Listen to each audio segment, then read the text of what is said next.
Hello, my name is Devin Knight, and I'm excited today to introduce you to our course called Copilot in Microsoft Outlook. I'm sure many of you are avid Outlook users already, and so we want to show you how the integration of Copilot and Outlook really make you more efficient at your day-to-day tasks that you do. Because if you're anything like me, you are in Copilot, or I should say Outlook, all day, right? You're using Outlook throughout the day, constantly looking at emails coming and going.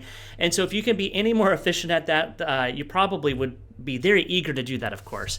And so we're going to look at how Copilot really does integrate in with Microsoft Outlook. We're going to look at drafting more efficient emails or drafting emails that have more proper tone, more professional tone, maybe that are more concise in length.